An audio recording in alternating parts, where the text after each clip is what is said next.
Well, hey there, and welcome to the Jedi Trials. Only through knowledge and meditation can we know the true way of the cards. This is your host, D-House, here with my wonderful co-host, Mike the Rebel Spy. What's up? Back from Covenant Masters.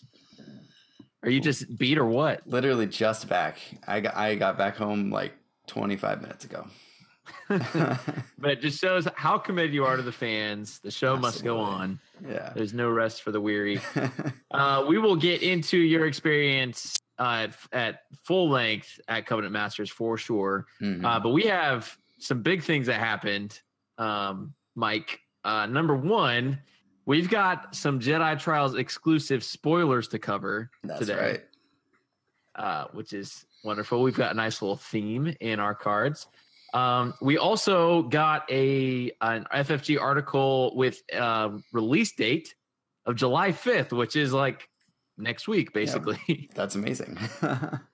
That article, I think I tweeted this, but I felt like that was the most honest and open article we've ever gotten from FFG. Yeah. It definitely seemed like it. Like even mentioning that they have plans up through set 10 is just kind of out of character for them, it seems like, which is really cool. So do more of that. Well, and to also say, hey, something got messed up. I feel like they've never admitted anything has ever been wrong ever. Yeah. Okay, so I hope that they take the feedback from this article that they posted, which is everybody just being like, oh, awesome, they communicated with us, and just run with it, because it's like nobody cares that you messed up. We care that you didn't say anything for like 4 months. Yes. It's like they didn't leave us on red, like they actually replied to our text, and it's like, exactly. Oh my gosh, this is so wonderful. So great. The one ironic piece of like the whole thing, I think, again, I'm grateful for the article. I'm grateful they said something, but they said, it's what was the exact wording? It was like, it's no secret that this set got delayed. And I was thinking like, no, it actually is a secret. Yeah, literally like, nothing was said. Yeah. Like, why are they assuming it was not a secret? Like, it is a secret. You never said anything. It's so that's the definition of a secret. That's just their way of being like, it's our bad, guys. Everybody knows that we messed up already. Like they literally like could have substituted that with everybody knows that we screwed up, or like everybody knows that something got messed up and we didn't tell you. Like, yeah, I was thinking like, you're in an article of being like fully open about something. Don't act like you told us something got messed up before this. Like, yeah. And a side note to that, Steven mentioned this on the most recent Covenant cast, that it's like they announced the release date for set 5, and then set 6 they still say Q4 whatever. She's like, just give us a month at least. Yeah. It's crazy. So that was my one nitpick of like, it was a secret that something got delayed. Yeah. So, but thank you for communicating with us. Yeah, overall happy, very, very positive. Thumbs up. Yeah. So Way of the Force is coming. That's all we need to know. And it's really exciting. By the way, if you're listening to this on iTunes, I'm a little freaked out right now because this is the first video cast we're doing. We're putting this episode up on our new YouTube page. Yeah. So we're gonna be making all sorts of weird faces, and if you want to see those, go check out the YouTube. Like, I just realized like I can't pick my nose during these shows anymore. Like, I mean, you can, just people will know about it. Yeah. So anyways, but yeah. So anyways, good article. Way the Force is coming. Before we jump into the plethora of spoilers that we got, do want to make note of the new Patreons we got in the last week since we recorded. Again, we've just felt so supported. So many people coming out to pledge some help to keep the channel going, and hopefully we can respond in kind. So want to give a shout out to new pledges from Nicholas Patton, Banana Crapshoot, which I hope that's his legal name. Amazing. Gareth and Jelly, Landon Dickens, my buddy from around here, and Stephen Early. Nice. So thank you so much. I met Stephen yesterday at Covenant Tulsa. Oh, what do you know? So thanks, Steve. Yeah. Man, and he's still pledged after meeting you in person? I know. Some people are crazy. I don't get it. I don't understand. So anyways, thanks for supporting us on Patreon. We've just felt so loved and supported. Like I said, we started a YouTube page because we just felt like we got all the support. Let's up our output. So we're starting to produce some new things on there, and there's some fun things coming. We're doing some co-host showdowns where Mike and I duke it out with some fun decks. I think I'm pretty sure you mean we're doing the co-host showdown where Mike wrecks D House in every game. Oh wow. Okay. All right. So it's got to be like that. Okay. Number one, spoiler alert. Some people don't like their YouTube games spoiled, Mike. Number two, you're gonna have to prove me wrong. Okay, just watch the videos. I seriously, I can't spoil it because the endings were like they're okay. Yeah, they're like both of the games that we've done so far have both been just like hilarious games. So yes, and like nail biters at the very end came down to like the very last action of the game, insane stuff. So, anyways, like I said, go watch. We have one of them up. And the second one up, hopefully, or maybe the second one will be up by the time this is up. Yeah, sure. Yeah, I should be able to get the second one up on there by tomorrow.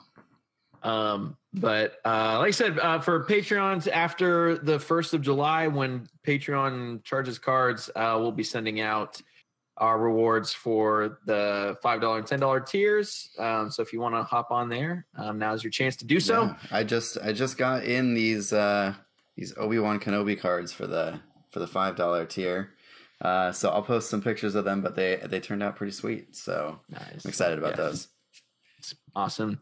And we're working on our project for the $10 tier. And I don't want to talk about it yet until it's like official, but I am very excited about what we have cooking. So all right, let's jump into the goodies. I know people have said, hey, you said you have spoilers. Talk about the spoilers, and let's talk about the spoilers. Let's do it. So we did Jedi Trials. We got our official spoilers, and they're very different than ones we've gotten before. Like in Legacies, we got Mother Talzin and that whole theme, which is pretty cool. This one was a different theme. What did you think of this theme that we got? I think it's really cool. I love how, I mean, like the theme, as you guys will find out, is kind of based on the names of the cards, and I just think it's like a really cool sort of cycle of things that it's just fun. I don't know, I like it. And we got the one card named after the set. We did, or after which this set is named. So why don't you hit that first one? All right, so the first card that we got is called Way of the Light, and it is a 1-cost hero event. And it simply says remove a non-hero die, which seems pretty sweet to me. I mean, every deck plays some neutral cards at least. So whether you're removing like an ancient lightsaber die or you're removing any villain die in the game, it's pretty cool. Yeah. If you think about heirloom lightsaber, Shoto, ancient, all neutrals. Yeah. I think like the worst part about this card is that you can't remove a Yoda die with it. Yeah. But like, Hondo, you can get rid of him. There is quite a bit of non-hero dies out there. It's actually some pretty sick Ahsoka art on there, by the way. Yeah. If you're watching on YouTube, you can see it right now, but it looks awesome. Yeah. I wish that this was her like character art, because this looks so badass. Yeah. Not that her character art's bad, but she looks really awesome in this. Yeah. Now, I mean, do we see it making a splash competitively in Standard? Probably not. In Trilogy, probably. In Standard, I would guess no. Like, there aren't that many one cost, remove one die effects that are good enough to play in standard. Like occasionally Dex will play flank, and that has no restrictions other than having ready characters. And if you play flank, you're going to have a deck that can guarantee that you have enough ready characters.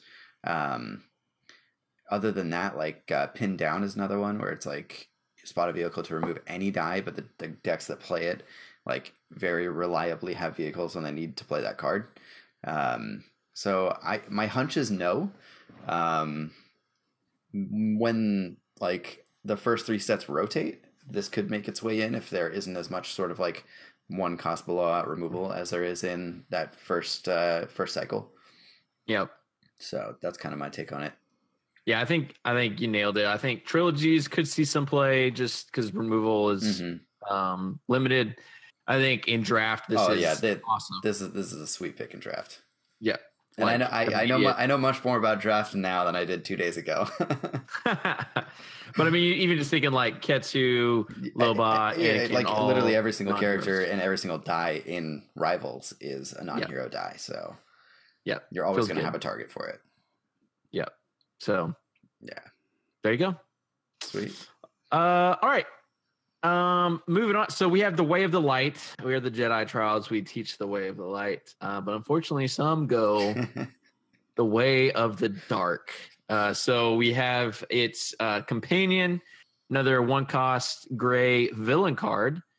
Has again some pretty sick art. I like that a lot. This art looks really, really sweet. Yeah. Yeah.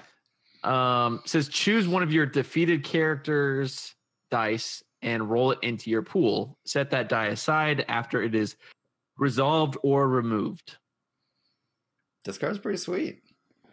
I think it's really interesting. So talk me through it. Okay. Answer this question for me. You might not know. Is Palpatine's ability an inherent die ability? I think so.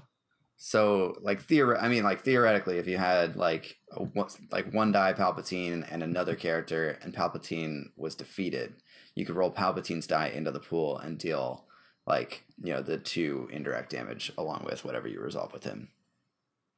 No, I don't think you can. No? Because I'm trying to remember. There was something similar to that a couple sets ago that I was trying to do. Well, if it works, it's sweet. If it doesn't work, then you can play with another character. But I think it's good if you can get like damage off of that die, because if you're paying 1 resource for like 2 or 3 damage, like usually that's okay. If that die rolls something like a resource, then you're just wasting a card. So I think it's interesting. Yeah, where I see this working is in those like 3 character deck, the one big, one little kind of decks where like the old Vader Raider, where Raider's kind of chilling on his own, and you just need to get some damage to clean up, and you can roll that Vader die back in. But again, it's like it's not guaranteed damage. It's roll it in. You could just roll blanks and disrupts, and it's true.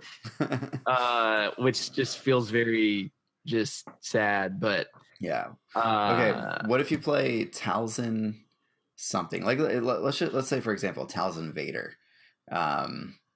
and you're playing Talzin at 1 die. Once Vader dies, you can play this, roll one of his dice in, and then with Talzin, change it to a 3 when you activate her. So there's ways to make it more consistent. Yeah, but at that point, are you working too hard? I mean, like, probably. I don't know. This feels really. I don't think it's a standard playable card unless somehow it's broken and we don't see that it's broken, which is possible. But it's gonna be one of those cards where like everybody forgets about, and then someone plays it, and you're like, "Oh crap!" Like, like where I see like this would have been great if it wasn't villain, like someone like Mace Windu, where you've got a 2, a 2, and a 4. Side, like that's where you have value. So I don't know. I guess or someone like Awakenings Grievous, where you got the 2, 2, 3. You can do it with the new Grievous. He's got 1, 2, 3. Yeah, that's probably fair. Because whoever is left with Grievous is not going to be pushing out a ton of damage. So that's probably fair. It's sort of like a strategic planning in a way. Like strategic planning, you get to ready a vehicle. A vehicle only ever has 1 die, and then you get to roll that in. So it's like a strategic planning, but your character has to be dead first. And it's only character dice, which are generally worse than vehicle dice. So, yeah, I don't know. Yeah, and if you draw this early, you're just, that's bad. I think that's probably the worst part about this card is that it's dead for half the game. Yeah.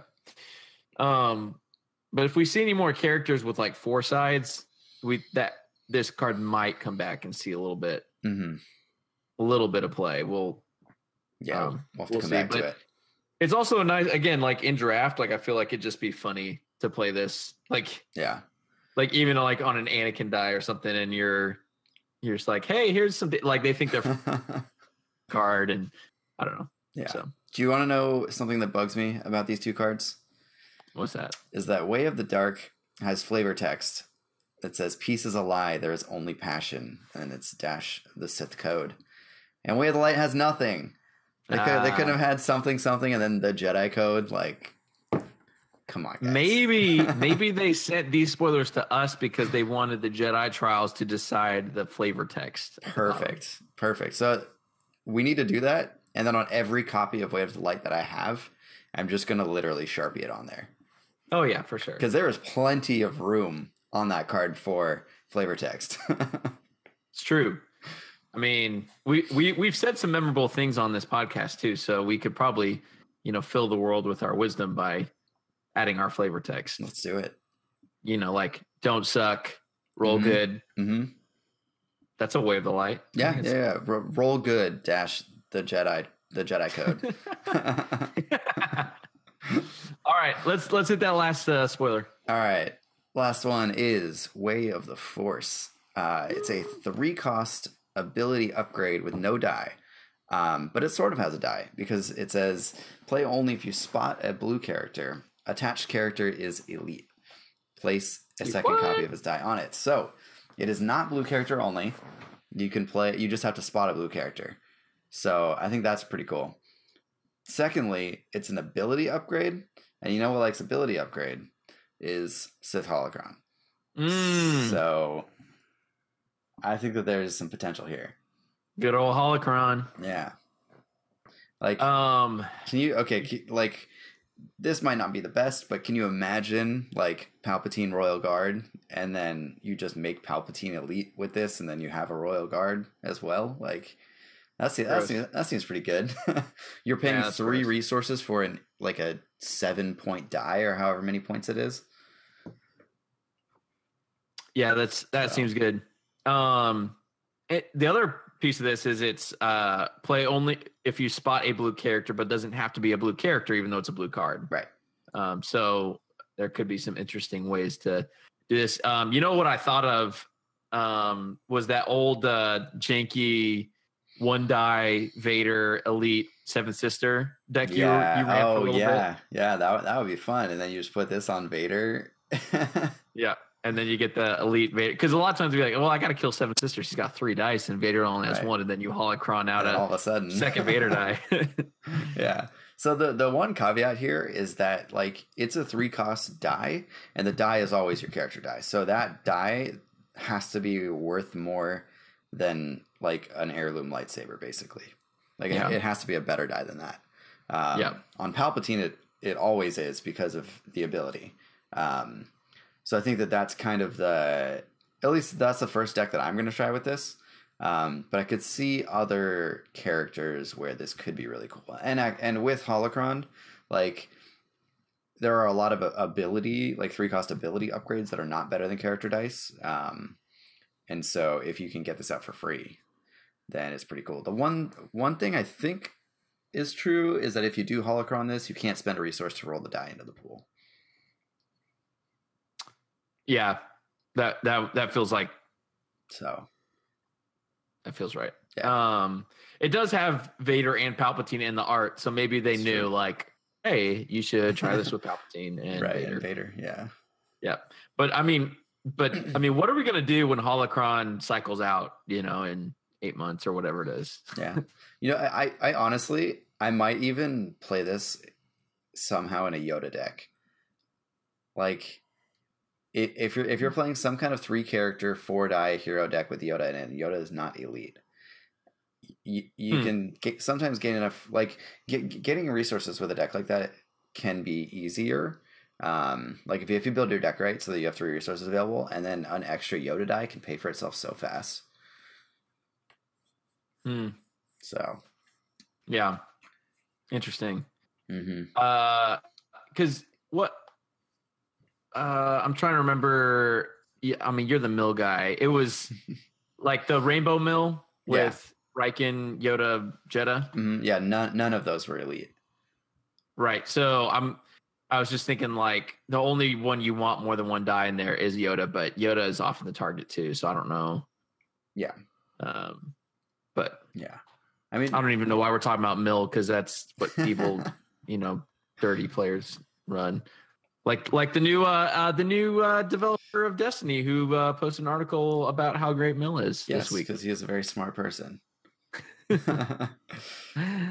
couple last things about this card. Okay. One is that people thought training was really good, and training can only go on non-unique characters, and this costs 1 more than training, but it can go on any character, right? As far as I read it. So that's kind of neat. My second takeaway is that this is awful in draft. Don't ever draft this card, because you never have a second copy of a character's die. Have they officially ruled on that? I think so. I haven't seen them post any. Have you seen like the Booma thing where like you can't use the Booma power action? No, but I've wondered that though. Has Jeremy ruled officially on that, or is that just? I think so. I think so, but I'm not 100% sure. I know that if you don't draft a battle droid, you can't bring one in with Separatist Landing Craft.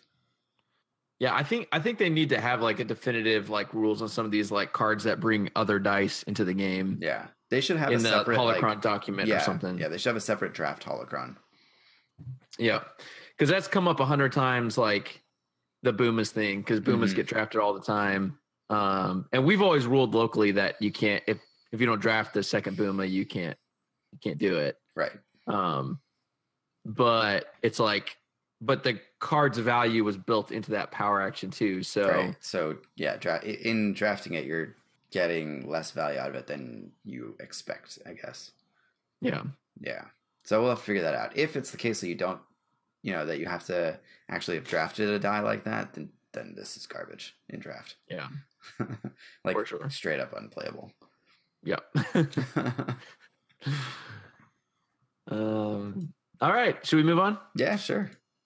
All right. So our friends from across the pond, the 3-man meta, got some spoilers, and they also got a nice little theme here, which I thought it was funny. Did they spoil the battle droid stuff? Yeah, they did. That's right. And then they got another red villain. Red villain non-unique thing. I don't know. That's their whole thing now, I guess. Yeah, so they got the Executioner. He's a red villain character trooper, 8 health, 8 cost. Die sides are 1 melee, 2 melee, 2 melee for a resource blank. And the text is, after an opponent's character is defeated, you may roll this die into your pool. So pretty straightforward. Pretty much identical die to the Stormtrooper except for melee, and then it costs 1 more, and he has 1 more health, and has that flavor sweet ability. that text. Yeah. I think it's pretty solid. This is just like straight Destiny. You know what I mean? Like this is a like a no nonsense Destiny character. I've played a game with Elite 7th Sister and 2 of these guys. I think I actually played 3 games. One of them I even forgot to add the extra 7th Sister dice. I was playing her non-elite, and I still won every single game. What? Yeah. Oh gosh. They're pretty crazy, especially against like 3 and 4 wide decks. Like you just hit 4 extra damage sometimes. Which is really sweet. And for whatever reason, the ones that I was playing only ever rolled the 2 for free. So that might have something to do with my wins, but I think that it's a pretty sweet character. Yeah, so I think I saw this played incorrectly on TTS, but just so everyone knows, like if the Executioner's die is already out in the pool, you don't get to roll it in. You don't get this trigger, so you will either have to wait to not activate them, or you will have to already resolve that die so that the die is on the card. Mm-hmm. So I saw someone play where like he got an extra Executioner die. I was like, no. Yeah, that's not how that works. But the one thing I thought with this guy is like immediately like run an Imperial HQ, which I think is one of the coolest like red villain cards where when you're going to resolve a die that has a resource cost, decrease it by 1, or it's like exhausted to decrease it by 1. So I had both this and the next card, the axe in there, and they both have pay sides, and Imperial HQ was clutch. That was definitely a key card. Yeah. Go ahead and hit that next one. All right, the next one is Executioner's Axe. It's a 2-cost red villain upgrade - weapon. The sides are 1 melee, 2 melee for a resource, plus 2 melee, resource blank blank, and it has the same ability where after an opponent's character is defeated, you may roll this die into your pool. So, obviously meant to work well with the Executioner. The die is a bit underwhelming for its cost. I think a lot of other 2-cost upgrades are better than this. Because of the pay side and the modified side, and there are only 2 valued sides. So in the right deck, it's not that hard to link up the 2. It's not that hard to link up the +2. But if you're playing this in a deck with other like pay sides, it can get really expensive really fast. So that's something to watch out for when playing this. Yeah. And then like rolling the Executioner's Axe in after your opponent's character is defeated is way worse than rolling the Executioner because of that +2 side. Because you have to also have something else in the pool already that can deal melee damage. Yeah.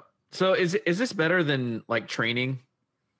Like, wouldn't you just rather run training than this? Maybe. Yeah. Yeah, straight up. I mean, on this guy specifically, you would definitely rather run training. But if you want training's number like, 3.5 and 4.5, then play this, I guess. Yeah. Although I don't think with training you'd be able to roll both die. That's true. Out, okay. Because they ruled that with the Clone that you can't re-roll both die if he's elite. Both dice, yeah. Yeah. Yeah. So that's the argument for it then, I guess, is that like for the 1 to 2 rounds that you kill a character, you get an extra die. Yeah.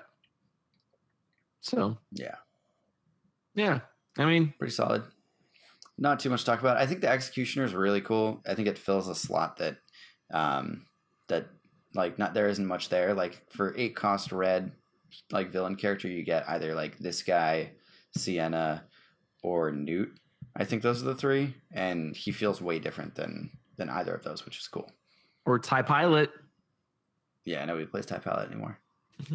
I played TIE Pilot for a little bit. I played TIE Pilot for a lot in the Misfits deck. Oh, yeah. See, I had 2 Stormtroopers, 2 TIE Pilots, and I was just like, roll out max damage. Yep. You can't touch my dice. Can't remove my dice. We have them now. Yeah. I win. Yep. All right, let's move on. All right. So the next one is I Rebel and Jackalman Games actually got together on a live stream and released these. It wasn't clear who actually got the spoilers. I don't know if it was both of them or just I Rebel. That was a little unclear. But anyways, they did get some interesting things. The first one is a blue villain event called Dark Ritual. It costs 5. It's a lot. 5. This is like Endless Ranks Rise Again territory, people. Says return one of your defeated characters to the game exhausted and place damage on it equal to half of its health rounded down. Man. Asajj Ventress is coming back to life, it looks like. Yeah, such great art. So tell me why this is not the best card in the game. All right.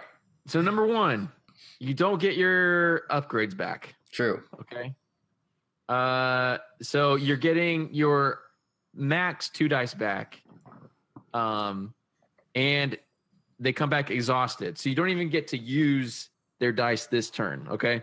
Yes. So that's point number one. Point number two is that the max you're going to actually heal here is probably like, I guess if you do your Palpatine Royal Guard thing and Palpatine goes down, you could heal. Let's see. What is 7? Rounded down, rounded up, always place damage, rounded down. So you would heal. You come back 7. with 8 health. No, 7, right? Because half of 15 rounded down is 7. Place damage on it equal to half of its health, rounded down. So so he would come back round with down 8 on the health. damage. Yeah. He would have 8 health remaining. Okay, yeah. So you'd have Palpatine with 8 health. That is like the dream scenario. Mm-hmm. But most of them, but then you lose your way of the Force. Yeah, that's yeah. So you get 1 die Palpatine with 8 health left, exhausted this turn. So, but most of the time, like, you have a 12 health character, you're gonna get 6. I mean, I don't know. Like, I would still play Rise Again over this in a heartbeat because you heal 5 and you get an upgrade, and you don't have an exhaust trigger. It doesn't say blue character, right? So you can run your bring back Grievous or whatever, Talzin or whatever you want to do, and bring Grievous back. So that's a thing, I guess. All right, so hear me out. You have 2 blue characters, and one of them. So in your hand, you have Price of Failure, Dark Ritual, and you have 5 resources. So you kill one of your characters with Price of Failure, you ready your other one. And then you activate that character, and you play Dark Ritual on the one that you killed with Price of Failure. And then you Price of Failure it again, and you ready your character again. Is there a boundless ambition in here so that you actually have something to reroll? There must be. Well, and some way to gain 5 resources. But theoretically, you can activate a character 3 times in a round for the low cost of 5 resources and killing a character twice. It's amazing. Oh, wait, actually, you know what? Though. Wait, hang on. Okay. So in the future, probably this week, I'm gonna put a deck together that's like Dooku or Kylo with Greedo, and I'm gonna play this combo. Hey, and when you kill Greedo, you get to resolve his dice each time. So that's happening. Perfect. And then you get Greedo back with 4 health. Yeah. Hey, I might play this next card that we'll talk about after we're finished with this. I need to make a statement though. You think you're so excited about your 3 activations in one character. I have done that in a game, Mike. Without Politique? No. Do you want to know how I did it? Yeah, let's hear about it. K2. No. Yes. Stop it. Yes. No. 2 leaderships, 1 round, and play a weapon first time of the game on K2. 3 activations, K2. Still lost the game, but I did 3 activations in one turn. Amazing. So incredible. All roads lead back to K2 Akbar. Just lean into it. It's amazing. Oh man. If they ever release some kind of card that lets you play blue villain cards in a red hero deck, I will build K2 Akbar with this in it. Yes. Just draft it, man. Just draft Elite K2 Akbar. You just have to draft those things. You just have to be playing Awakenings, what is it, Empire at War, and Way of the Force together as your draft. Yeah, it's fine. I don't see the problem. No, I don't either. 2 packs of each. Makes sense to me. I'll sit next to you in that draft. Make sure you get the right cards. I appreciate it. Yep. All right. You want to hit that next one? Yeah, so the next one is a 3-cost hero event. Oh, I would not play this in the same deck because you can't, because it's a hero card. It's called Closing the Deal, and it says gain 5 resources. You must pass all of your future turns this round. I think it's bad. Bad? I don't think it's bad. I Yeah, I think it's bad. Because like, wait, Mike. So you think it's bad? I don't think this is a very good card. Oh, it's not very good. Okay. I think it's maybe playable in like some deck, but like what deck? Vehicles like already ramps so hard that they don't need this. So I'm struggling to think of like what deck actually wants this in a world where Yoda exists as well. Yeah. I don't know. I mean, like, okay, once you gain those 5 resources, like what are you doing with them in the next round? Well, you're starting the next turn with 7 resources is what you're doing. Yeah. Yeah. But I don't know. Like you're only actually gaining 2. So it's 1 resource better than Mobilize, but with a significantly worse downside. Because Mobilize, you can use it to gain a resource and then immediately use that resource. With this, you have to wait until the next round, in between which your opponent can disrupt you. They can kill you. Like, they can do anything they want. So, like, yes, obviously you play this like when the round's wrapping up. But it seems like kind of a greedy card to like just for 2 extra resources. Yeah, I'm not ready to throw it out. Like today I was playing a trilogy game with Landon, and I was playing the Eros Wedge Partisan vehicle support deck. And my opening hand, I didn't get any vehicles, and I was like, well, that's awesome. And so I kind of rolled out, I got some money with Rose, and I pretty much like didn't have anything to do. Like I was like, I might remove a die or 2.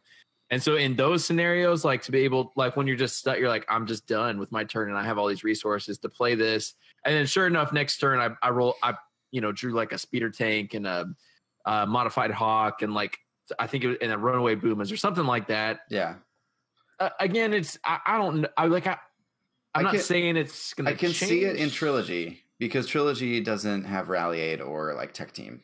So in Trilogy, I could see this being valuable. And you don't have truce, like you don't have some of those yellow. Yeah. There aren't as many ways to just like gain 2 resources basically for 1 card. Yeah. So I will concede that. There you go, Trilogy. And draft, this is actually probably a pretty good draft card. Yeah, they could totally be, for sure. Dark Ritual draft. Right. What do you think? Dark Ritual draft. Yeah. No. I think it's okay. Like healing 6 at worst is like fine, probably. I know, but I don't think I've ever been in draft where I had 5 resources. Just yeah, that's true. Even at the end of the game, you're still paying for stuff. So yeah, agreed. But, all right. Next spoiler is Battlefield, Comm Tower, Scarif.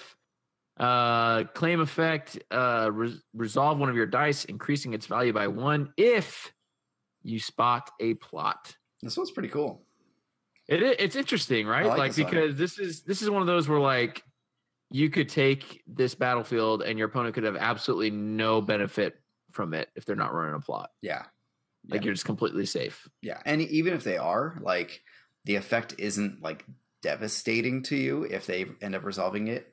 Or if they end up claiming it first. So I think this will actually end up seeing quite a bit of play. I like some people are saying that you'd play this in Rey Ayla, but I think that Obi-Wan's Hut is actually just better in that deck. But there are decks with plots, and especially there will be with plots that are coming out in this set that I think that this would actually be really good with. It's also so again, thinking ahead toward trilogies, and then eventually when the cycle standard changes, even just playing trilogy, looking through the battlefields, I'm like, wow, there's just the choices are way different. Bad battlefields that I'm like, I don't want any of this. I think it's interesting. I also think that we're about to see an uptick in espionage. Yeah, totally. That 1 cost thing that nobody takes, just to like be able to run something like this. So welcome to the 29 point meta. 100%. Everybody's gonna be playing 29 point. decks just to play this, and then nobody's going to get the benefit for being the only person with a plot deck because everybody's going to have a plot. That's right. Seems good. So there you go. All right, so this last card from the Jacobin Games / I Rebel is a plot, and it's called Calling in Favors. It's a yellow neutral plot. Costs 4, which is a lot. And it says, before you play an event that costs 3 or more, you may exhaust this plot to decrease it by 1 or by 2 instead if you have exactly 1 character in play. Whew. This 4. This doesn't seem very good to me. 4. Like, that's a lot. That's profitable connection / when you built to last. Yeah, like when you just look at this straight up next to built to last, I don't understand how this costs 4. Yeah. Yeah, you're like maybe saving a similar amount of money throughout the game, but you're kind of not also. It's so dependent on like what happens during the game, and if like when you lose your character, like one of your characters, so you have 1 left to decrease the cost by 2. And it's also only events that cost 3 or more. It's not only yellow events, but there aren't that many like good cards that cost 3 or more that are worth running a 26-point team. I think, but I don't know. I could definitely be proven wrong on this one. Yeah, I guess the very first card that came to mind when I read this was the blue villain. It Will All Be Mine. Mm-hmm. Where it costs 3, and you take and if they roll out any blanks, you change all their blanks to sides that you want and resolve them as if they're yours. Yeah. And that card is such a blowout card, when you're able to pull it off, because it doesn't just remove their dice; it actually resolves them against them. Yeah. So I was thinking about It Will All Be Mine. Also thinking about there's some value in like even just like endless ranks or like Rise Again, like one of those. Yeah. Or what's the emergency evacuation? Remove all dice. Yeah, remove all dice. Yeah. So, but I'm also worried that like all you're gonna do is like play events. You're never gonna play upgrades in this deck. Yeah, because you're only reducing the cost by 1, so they still cost your entire turn's worth of resources. Yeah. Like I sort of feel like it would have been fine if it said before you play an event that costs 2 or more instead of 3. Mm-hmm. But maybe I'm wrong. Maybe that's dumb. And, maybe there's some broken like thing that you could do with that. I don't know. But I'm not thinking like Entangle, Mind Trick, some of that stuff. Like to be able to play that for 1.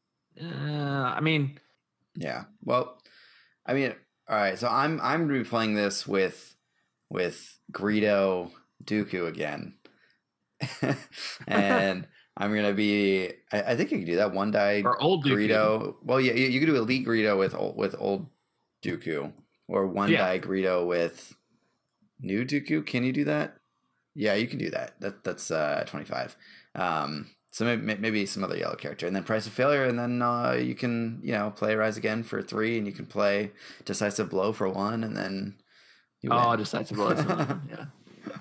Hey, you did it, man. So yeah, I'm building that deck. It's gonna be the best deck anybody's ever seen. So I'm coming for you, people. There it is. I was in my head. I was creating like Elite Jabba, Elite Mother Talzin, and I was like, how do we? Yeah, how do you do this? How do you make that work? What kind of deck is that? Like at least a lot of those cards are odd. So like Rise Again. Those 3 and 5s. Like Reversal. I don't know. Things like that. Yeah. Anyways, let's move on. Yep. All right. We're digging deep when we're trying to. I know. Stuff. All right. So the Destiny Council, they got some spoilers. The first one here is a yellow neutral support called Prized Goods. The good old picture of Hondo. Again, it says support, says action exhausts the support, and one of your characters to place 3 resources on the support or to take all resources from it. This card's bad. It's bad. This card's awful. Maybe in draft, but only if you're playing Jawa. Yeah. but this card's just bad. The math just doesn't work. It costs 1 to play, and then it requires 2 activations before you get 3 resources back. And in each of those activations, you could have gotten a resource off that die anyway. So you have to exhaust your character and this like 4 times for you to be able to actually get value out of it, which is absurd. Yeah. So I will totally draft this if I know I'm playing Jawa or some dumb some character you don't care about. Yeah. I like comparing this to a sort of similar card like Respite. I think Respite is so much better than this. Yeah. Like there's no comparison. Yep. Like there are things that allow you to add extra resources to supports like Sebulba. But even then, this is not worth playing, in my opinion. Yeah, so let's just move on. Okay, cool. And so we got a 2-cost event. Sebulba always wins. And it's a villain event. It's yellow. Discard a support from play that has 1 or more tokens on it. So this is kind of neat. You can like discard your opponent's resistance bomber or hawk, or if you're playing Sebulba, anything, because you can put a token on any support and then discard it with this. So I think it's neat. I like the synergy with Sebulba, but unless like vehicle decks become so like oppressive in the meta that they're winning everything, I don't think that you like put this in as a tech card. I don't think it's worth it. Yeah. There's very few things. You can instantly destroy a backup muscle. Yeah. But for 2. For 2, exactly.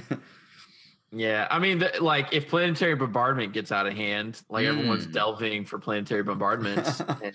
Don't like we're going to see this give people that idea. Don't do it. Let me play my planetary bombardment, please. So I'm glad they have another card that makes that Sebulba special not a blank. Yeah. If you're not doing Boot to Eve. But it is also a blank if you're playing against not a support deck. Yeah. Yeah. So. Yeah. All right, and then the last card they got, this is a 2-cost neutral vehicle called the XS Stock Light Freighter. It has ambush because it's so fast. And its die sides are 1 range, 2 indirect, special blank, and the special says place 2 resources on the support or take all resources from it. You may take 1 additional action. So not like groundbreaking or anything, but I kind of I think this might have a place in like trilogy vehicle decks. Yeah. Just help with that ramp. Because again, like you don't have that rally aid, the tech teams, so yeah. It's just a resource, right? Because it requires 2 activations to gain 2 resources. So it's not bad. It's just a slower resource. The fact that you can take an additional action is kind of cool. This is a great draft card. I would draft this for sure. Yeah, it's just good value.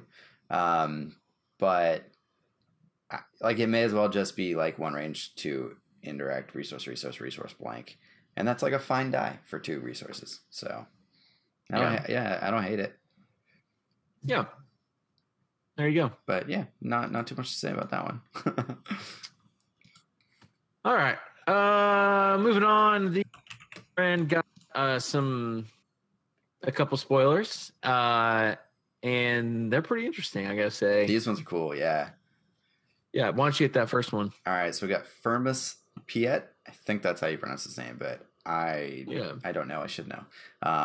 He is the ambitious admiral, and he has a red villain character with 9 health. His point cost is 912, and his die is 2 indirect, 1 focus, 1 shield, 1 resource, blank. And it's after you activate this character, turn any number of your vehicle and non-unique character dice to sides showing a value of 1. I think he's pretty cool. I don't necessarily think that like vehicles is where you want him, but if you're playing a deck with him and like a few non-unique characters, like elite this guy and 3 Jawas, or like regular this guy and 3 stormtroopers, being able to turn them all to resources is pretty sweet. on the Knights of Ren episode, they were talking about that it would be cool to it would be good to sort of use it to be able to guarantee a base side for like your modifiers. So if you're playing like a bunch of guns that have +2s or whatever, you can turn like your trooper die to the 2 and then to the 1, sorry, and then be able to link it up. So I think that's pretty neat. I think he's insane in draft. Yeah. Oh, so much value in draft. Holy crap! Like just the fact that you can pair him with Anakin and Ketsu, like without just ignoring the ability, is super good. Oh yeah. I really like his die. I feel like 2 indirect in the beginning of the game does not have a ton of value, but as the game goes on, that 2 indirect side really starts to pile up. And the fact that he has a focus, shield resource, like I'm not going to be upset with. Yeah, I'm not going to be upset with any of those sides. That he rolls. So, I am a fan. I don't see how this works in a vehicle deck because a lot of vehicles don't even have 1 sides, and if you roll the 1 sides, you re-roll it because you paid a lot for your vehicles. You want more value. Now, if it had said showing a value of 1 or less, then we could hit. That'd be real good. Yeah, it'd be insane because you get all these special sides going. But so yeah, I don't really see how that would work. But yeah, the non-unique character dice to ramp up resources. That makes sense. It seems cool.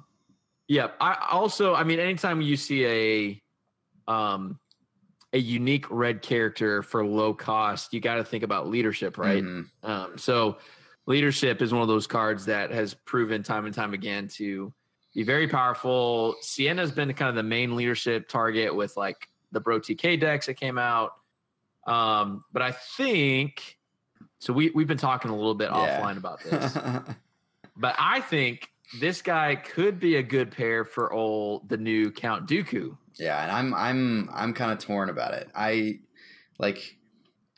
So I've kind of gone away from him and towards Sienna again. And the reason why is this. I'm not actually using Sienna's die that much past like round 1. And round 1, what I really want from her is resources. And because she has 2 resource sides on each of her dice, there's like a higher chance that I can actually get that than with Piett. And like his die is great. But when you're just going to be killing him or exhausting him for the next like 3 turns, I think I would rather try and front load the resources rather than maybe get extra damage or something like that, especially because they have the same health. So that's basically where I'm at this point. Yeah, for sure. Well, I'll play my Dooku Piett, and you can play your Dooku Sienna, and we'll see who wins. Sounds good. Just like we're gonna play Dooku Talzin and Dooku something, and see who wins. I think that's what we said in our last episode or 2 episodes ago. Yeah, we had some kind of challenge that we were supposed to do that we haven't done yet that we're gonna do. So I don't know. Like I said, I'm not going to be disappointed when I roll him out. But having red with Dooku gives him access to Electro Staff, so that 3-for-1 isn't nearly as painful when you get that out early. So Electro Staff, leadership, logistics. It's a recipe for success. Yeah. So there you go. Yeah. All right. So moving on. They've got a yellow villain character, the Mandalorian Super Commando. So awesome. He's a character dash trooper, costs 9 points, die size of 1 range, 2 range, 1 melee, shield, blank. So no resource on there. No resource, yeah. He does have a power action, says play an equipment or weapon from your hand on his character, then deal 1 damage to a character. So pretty efficient power action. Solid. Yeah, I like this guy quite a bit. I think that this straight up replaces one of the veteran troopers in like the trilogy Talzin veteran trooper deck.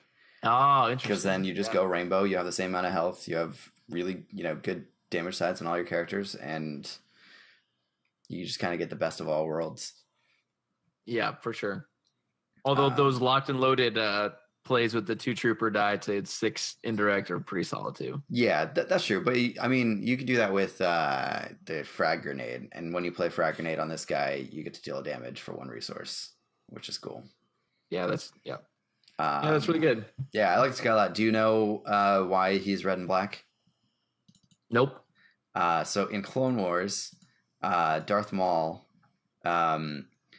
basically created like a crime empire, and through that he took over Mandalore, and he used like this group called Death Watch as his I watched minions. some of those episodes. Yeah. So they changed the color of their armor to match Maul basically, and so these are Maul's sort of like super commandos, which is awesome. Yeah, that's pretty cool. It's pretty cool. Yeah. Yeah, don't judge me. Like, I'm not Mr. Chip, okay? I'm not like you're not like, I don't know what Star Order Trek? 66 is, okay? Like I know a lot of canon. It's just okay. Yeah, shout out to you, Mr. Chip. Yeah. Although Mr. Chip, I gotta call you out on it. Like he gives Rebels characters all this grief and all Rebels this, Rebels that. And then he tweets something about picking up a Dr. Aphra action figure. And I'm like, you can't give Rebels grief and get excited about an Aphra action figure from the comic books. Like, it just doesn't equate. Like, you have to be all in or none. You just have to watch the show, Chip. Every Star Wars fan that has watched that show will agree that it's one of the best Star Wars things to come out in a long time. Just watch it, man. You will not be disappointed. Just do it. All right, we got 2 more spoilers. Finish out from Starkiller Base, Django Bay. Got a couple blue dudes or blue girls. Both blue, non-unique characters. I dig it. So yeah, I'm gonna hit this first one. It is the Jedi Sentinel. It has 10 health and costs 10 points. The die is 1 melee damage, 2 melee damage for a resource, 1 shield, 1 resource, special, blank, and it has an after setup effect, and it says after setup, give a character 1 shield, so it's built in formidable. No, not formidable. What is it? Fortify? Built in fortify. Fortify. Yeah. Yep. And then the specials deal 2 damage to a character or 3 damage instead if this character has 3 or more shields. So this is actually kind of sweet. I kind of like it. If you value that plot at 2 points, like if this was an 8-point character, it's like it'd be pretty nuts, right? So I like it. I don't know how often you're going to be able to have those 3 shields, but like just off the top of my head, I kind of like this in like a Yoda deck. Like you play like Elite Yoda this and a Padawan or something like that, and then you can like heightened awareness and then Yoda special into this and deal 3 damage. That seems kind of fun. Even if it's just 2, it's pretty good. It's like one of the first non-uniques I feel like that has like a 1/2/2, even though one of them is a pay side. But I think that this character is really solid. I don't know if it sees play in a world where Ayla costs 9, or even maybe where Ayla costs 10. But I like it. Yeah, that's the hardest comparison, right? Like the Ayla at 9, you'd always run Ayla, but yeah. Ayla is her own issue. But that's true. Yeah. I mean, this is just a lot of straight value. That 2 for 1 side hurts a lot. Like you wouldn't want to resolve that early, but guard is a card. So true. A lot of times, like you'll just be able to guard that using that too. Mm-hmm. I think you don't see that a lot in Hero. The 2 for 1. I think it's better than Raise +2. I think that this die is better than Raise die. 100%. But that, I mean, nobody plays Ray anymore except for your one friend that only plays Ray. Yeah, that's right. Would you ever play 3 of these? You can give 3 characters a shield when you start the game. Or you can split 3 die starts though. That just it hurts. Like it does. I don't know. Like I feel like you can't, right? I mean, it's a lot of health, that's for sure. But Yeah. I feel like you'd be clawing your way to damage. You do. I mean, synchronicities turned on pretty easily. Mm-hmm.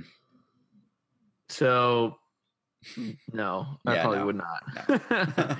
back in Awakenings, maybe. But back in Spirit Rebellion, I loved old Obi-Wan with his, the hermit Obi-Wan with his 1 melee, 3 melee, focus, 2 focus, resource, blank. I ran him with old Rey, and I just love that deck. I had so much fun, letting Obi-Wan take a beating, building up Rey for endgame, and letting Obi-Wan get that free blue whatever. Free one with the Force.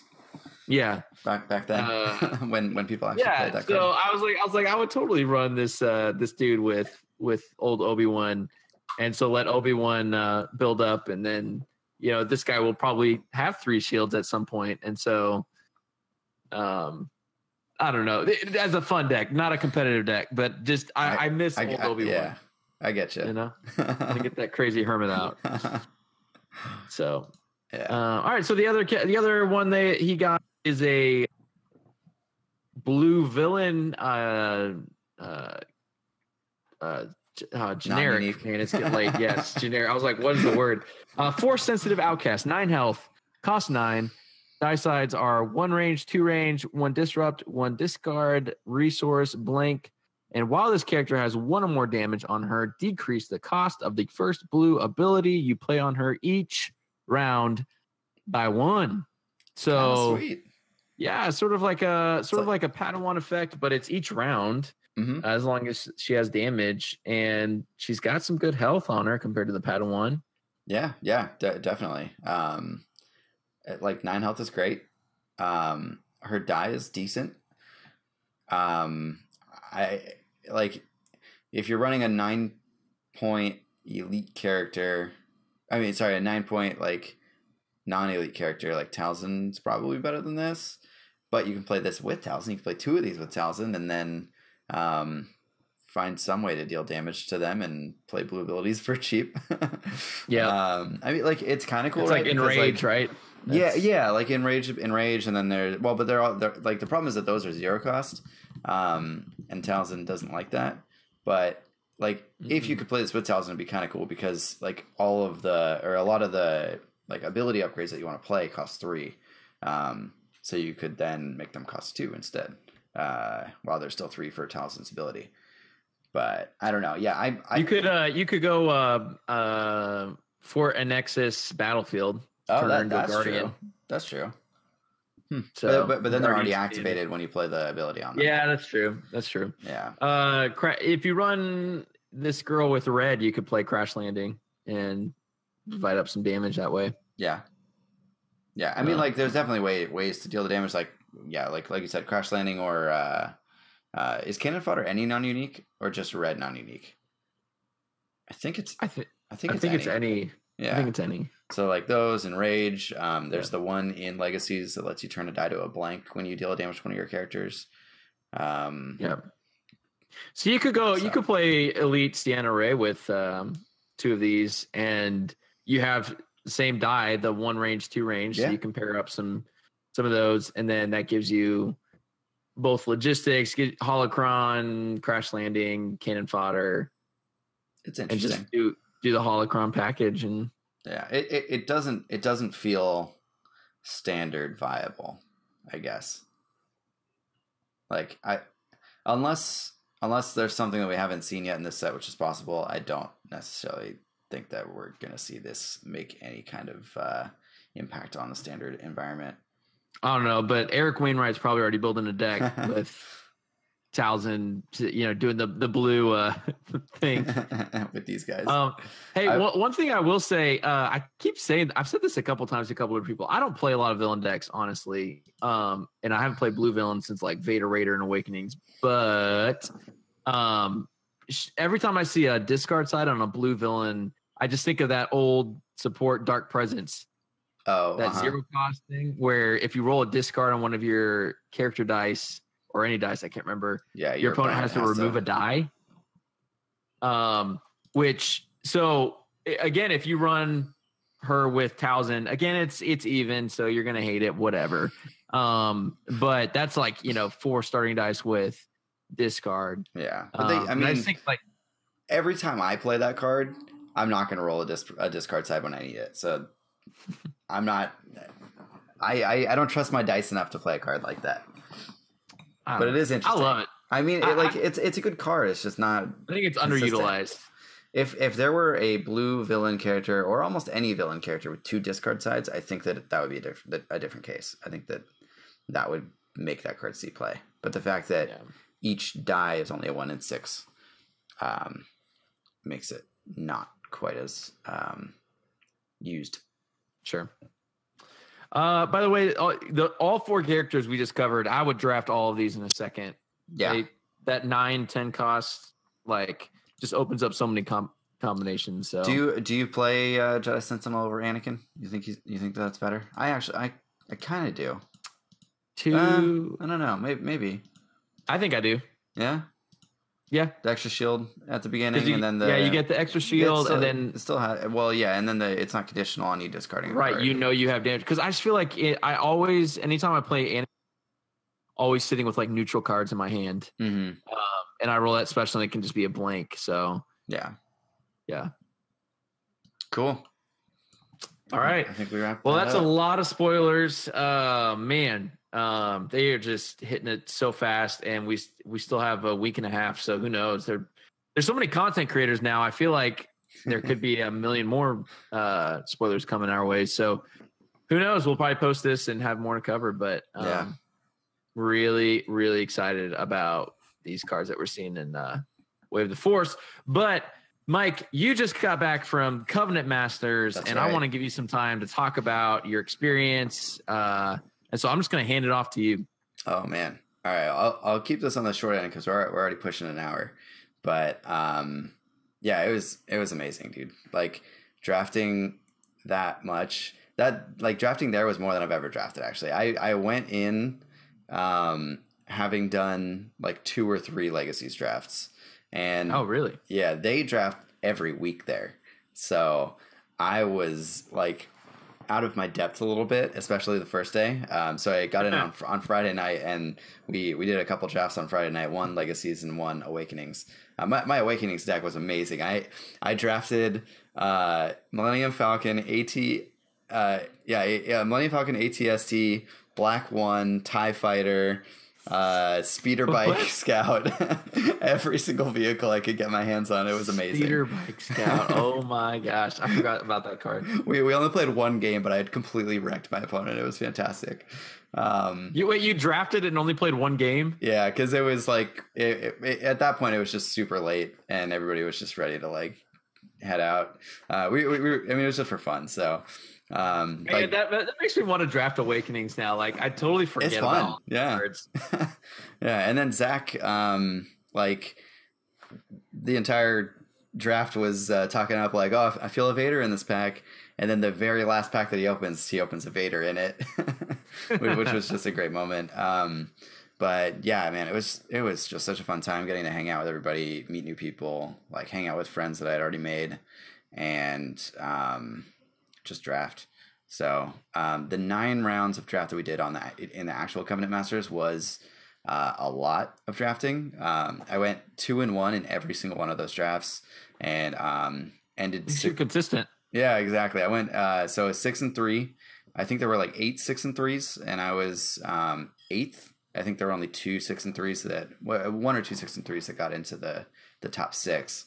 So I top 8'd. You made top 8. Yeah. Unfortunately, top 8 didn't mean anything in this one.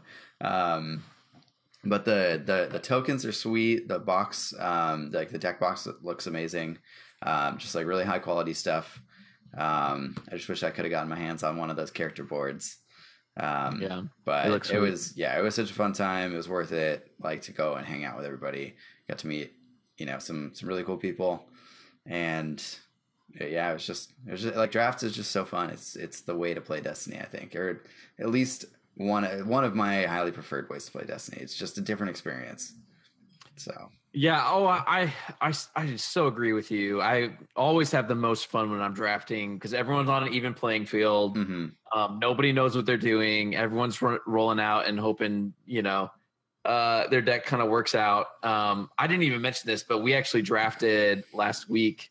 Did a legacies draft with 8 guys, and it was just so much fun. It was just so fun it was like everything had been kind of dead, and then a bunch of people showed up, and I ended up playing Wedge, Afra, Jawa with the fortified plot. I was hoping to get 8 coster. And I drafted BT1, a BB9E, and a bunch of vehicles. And so like it just cranked out indirect. That's awesome. It just absolutely worked. Mm-hmm. Like I was hoping it would work. And oh gosh, it was so much fun. So yeah, it's great because like if it were a regional, say, like the level of tension and sort of just like intensity in the room would have been so high. But like the fact that it was draft, like everybody was just like goofing around, having a good time. Like through the draft, as we're passing cards, like everybody's like, oh, like this pack is garbage, and just so like because you know what all the dice are. Like you open the pack and the person left you picks a card, and you're like, how'd you pick that card? Like why'd you do this? And it's just like messing with everybody and just like hanging out and talking like while drafting and stuff. It was so fun. One cool thing that I think is really awesome that they did that I think a lot more places should do is that they timed the drafts. So like for the first, I think 6 picks, you had like 60 seconds to pick a card. And then the next 6 you had like 30 seconds, and then eventually you had like 15 seconds. Cause like by the end of the packs, like you're just picking crap cards anyway. But it kept things moving, and it kept it, so that you didn't like mess up the draft order and stuff, and people didn't have packs waiting for like, minutes. So it just like that sort of level of organization was really, really nice. So yeah, it definitely was awesome. If anybody has the opportunity to go to a Covenant Masters event, I definitely recommend it. It was a lot of fun. Yeah, that's awesome. We'll have to come back to this. I know we're short on time, so we'll just kind of hit pause and we'll come back to this because I think there's some more that we can learn, and I think we want to get Zach on as well to kind of talk about his view of it, running it, and kind of what we have to expect in the future. Because I think that whole idea of like not necessarily like super competitive, but a little bit more competitive draft events. Instead of these one-offs is super intriguing. And I think a lot of people are attracted to that. So we will come back to it. We will cover it again. So if you're like, oh, I wanted more, we will definitely come back and hit it in the future episodes. So I didn't want to cut you up though. Any last thoughts on that before? My brain is just like done with like, just like I didn't get a ton of sleep over the weekend, obviously. And then flying back, and I don't even remember half the stuff that I did, so it's all good. Perfect. That's a good point to end on. Mike's brain is dead, guys. We need to sign this thing out. So. All right, so we'll close out this episode. Thanks so much for listening. Be sure to check out acrossthesaga.com, see kind of the other shows that we're part of. Go to insidetheforce.com for producer Dave's show on Star Wars fandom. It's awesome. A lot of good quality stuff on there. And then if you're watching this on YouTube, you can download the podcast or stream it at thejeditrials.com or iTunes, Google Play, Stitcher, TuneIn Radio, or vice versa. You can watch this on YouTube if you want to see our beautiful faces, obviously. Be sure to follow us on Twitter at The Jedi Trials, like our page, facebook.com/The Jedi Trials. And then if you want to throw us a couple dollars for support, keep this engine running with YouTube and podcast content, be sure to subscribe at patreon.com/The Jedi Trials. Like I said, after the cards are charged the 1st of July, we're going to start sending out rewards. So if you want to hop on there now's the right time to do that. And then, go to YouTube, check out our new content. It's going to be really exciting. I'm going to beat Mike all the time. It's going to be fun. Oh yeah. That's definitely what is going to happen. That's right. Any shout outs, Mike? Just shout out to everybody who I got to meet and hang out with it at Covenant in Tulsa. You guys are all awesome. A special shout out to Mark, who let me crash on his couch. Could not have made it happen without you, man. So really appreciate everything that everybody did and how awesome everybody was. So it was great. It's awesome. I have a quick shout out. Speaking of YouTube, I just kind of stumbled on a new channel today. I don't know how to say it. It's like Chimera or Chimera. Chimera. It spells Chimera. Caera. Yeah, it's Chimera. Chimera. Yeah, so like Is that a thing? Yeah, in mythology, it's like a beast with like the head of a lion, the head of a snake. It was in Clone Wars, wasn't it? Like that. It was in season 5, episode 2 of Clone Wars. It is. It's the name of Thrawn's ship. Shut up. No, I'm not joking. I know you're right. I know you're saying, but I'm mad that that's actually a thing. So, anyways, I've stumbled on his channel. He's got some fun YouTube content and some games on there. And he's entertaining to watch. So go subscribe to his stuff. It's good quality. Nice. Content. So I'll have to check that out myself. Yep. Final thoughts? No. No. No thoughts. Dead, guys. No, we gotta sign out. Yeah, zero thoughts. It's been fun, everyone. May the dice be with you. We'll see you next. Bye, guys.